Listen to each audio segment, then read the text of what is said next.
Oke, pernah kepikiran nggak sih, di balik setiap produk keren yang kita pakai setiap hari, ada satu kekuatan super yang bikin produk itu sukses.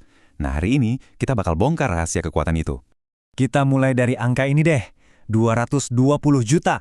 Gila kan? Itu jumlah pengguna internet di Indonesia. Bayangin, pasar sebesar itu, lautan peluang yang luas banget, nunggu produk-produk digital hebat berikutnya.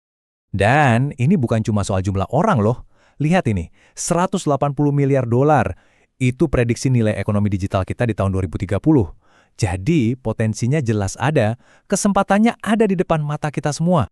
Nah, ini dia pertanyaan besarnya. Dengan pasar segede itu dan potensi duit yang luar biasa, kenapa ya kita masih sering banget lihat produk digital yang muncul, terus hilang gitu aja? Apa yang salah? Jawabannya tuh seringkali tersembunyi.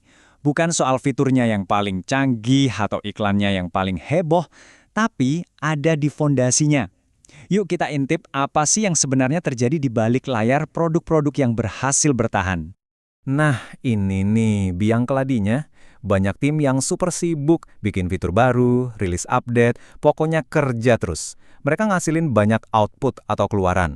Tapi pertanyaannya, semua kesibukan itu beneran nyelesain masalah pengguna nggak? Apa itu menciptakan outcome atau hasil yang nyata? Dengerin deh kata-kata dari Melissa Perry ini. Ngena banget. Nilai sebuah produk itu bukan diukur dari seberapa banyak fitur yang kamu buat, tapi apakah fitur itu beneran jadi solusi buat masalah pengguna. Jadi yang penting itu hasil akhirnya buat pengguna, bukan cuma sibuk kerja aja. Terus, gimana caranya biar sebuah tim produk nggak tersesat cuma ngejar output doang?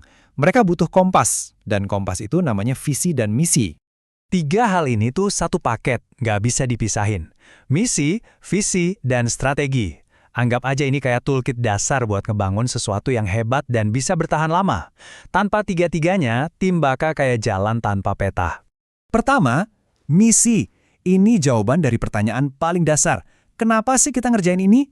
Ini alasan keberadaan tim kamu, tujuan besar yang bikin semua orang semangat bangun pagi buat kerja. Lanjut, ada visi. Kalau misi itu kenapanya, visi itu akan jadi seperti apanya. Visi itu ngelukisin dunia kayak apa kalau misimu tercapai. Jadi semacam lukisan masa depan yang pengen kita wujudkan bareng-bareng. Dan terakhir, strategi. Nah ini gimananya? Gimana cara kita nyampe ke sana? Strategi itu bukan tentang ngerjain semuanya, tapi milih cara-cara paling cerdas dan fokus buat ngubah visi jadi kenyataan. Ini contoh visi yang keren banget dari tim Kindle. Menyediakan setiap buku yang pernah ditulis, dalam bahasa apapun, dalam waktu kurang dari 60 detik. Visi ini kuat banget. Kenapa? Karena spesifik, bisa diukur, kurang dari 60 detik, dan super ambisius. Setiap buku. Visi kayak ginilah yang bisa jadi panduan buat tiap keputusan tim. Oke, jadi kita udah punya visi yang hebat.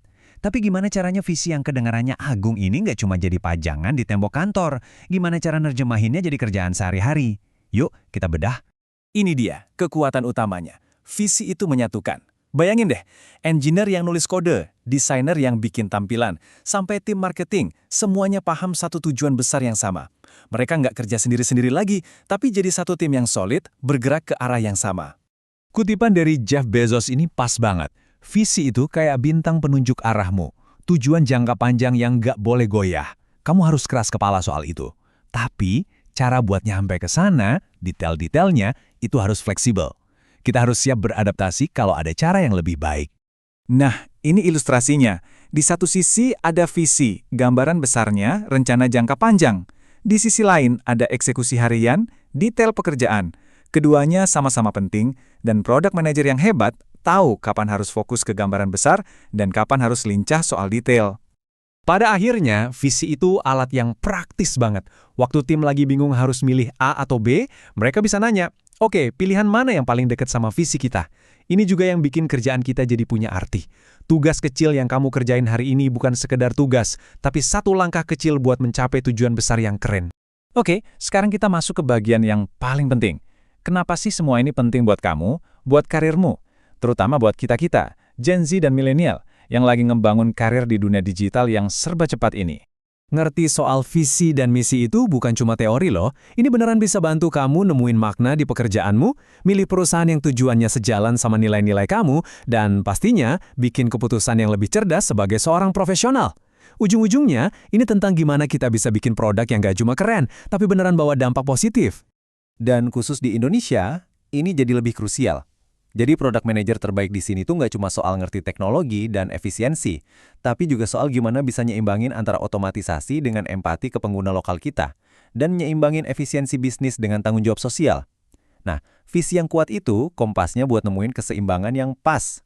Oke, sebagai penutup, aku mau kasih challenge buat kalian. Coba deh pikirin satu produk digital yang paling sering kamu pakai dan kamu suka. Menurutmu, apa sih visi besar di balik produk itu? Coba tebak, tulis produk favoritmu dan tebakan visinya di kolom komentar ya. Yuk kita diskusi di sana.